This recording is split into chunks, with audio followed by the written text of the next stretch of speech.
கூடிய நபர்கள் கூட நமக்கு ஒரு சில வாக்குவாதம் வரும்.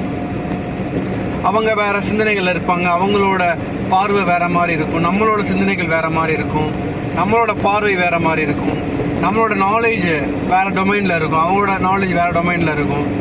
அண்ட் அவங்க வேற லேர்னராக இருப்பாங்க. Maybe he or she maybe auditory, visual, kinesthetic லேர்னராக இருப்பாங்க. நீங்கள் வந்து வேற லேர்னராக இருப்பீங்க. ஸோ டிபெண்ட் அப்பான் இந்த மாதிரி நிறைய சொல்லிட்டே போகலாம்.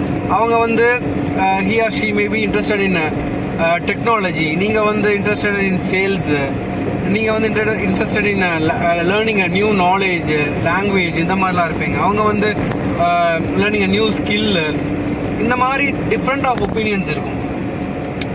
ஸோ நம்ம சந்திக்கக்கூடிய நபர்கள் அனைவரும் எப்படி இருப்பாங்கன்னா அவங்களோட வே ஆஃப் லிவிங் டிஃப்ரெண்ட்டாக இருக்கும், வே தே அப்ரோச் திங்ஸ் டிஃப்ரெண்ட்ஸாக இருக்கும், ஹவு தே ஹேண்டில் சேலஞ்சஸ் டிஃப்ரெண்ட்டாக இருக்கும், வே தே ட்ரீட் பீப்புள் டிஃப்ரெண்ட்டாக இருக்கும், way they treat deal with the situations டிஃப்ரெண்ட்டாக இருக்கும். ஸோ இந்த மாதிரி நிறையா விஷயங்களை நம்ம கவனிக்க வேண்டியது இருக்கு.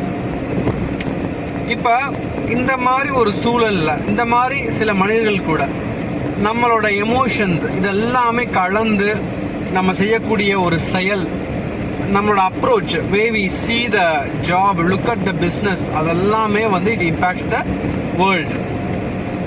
சரி, ரைட்டு, ஓகே, இதெல்லாம் வந்து இதுதான் சார் நடந்துகிட்டு இருக்கு, இதான it is existence, it's in the existence அப்படின்னு சொல்லலாம். Yeah, it's in the existence.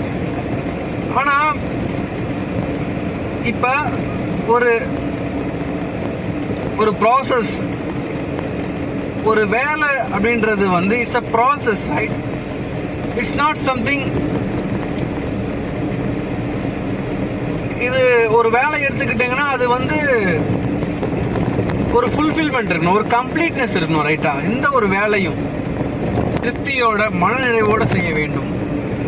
நம்ம அந்த கண்ணோட்டத்துக்கு வருவதற்கே நமக்கு சில பாடங்கள் நமக்கு தேவைப்படுகிறது, சில மனிதர்களோட அறிவுரைகள் தேவைப்படுகிறது, ஒரு பாதை நமக்கு வந்து இட்ஸ் a selection of pathன்னு சொல்லலாம்.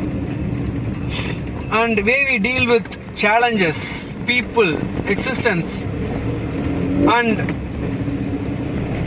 how much we are being in present, எந்த அளவுக்கு நம்ம ப்ரெசன்ட்ல இருக்கும், எந்த அளவுக்கு நம்மளோட அட்டென்ஷன், ஃபோக்கஸ், நம்மளோட விழிப்புணர்வு, அவேர்னஸ், அப்புறம் நம்மளோட நோக்கம், இது எல்லாமே it falls in the place of job.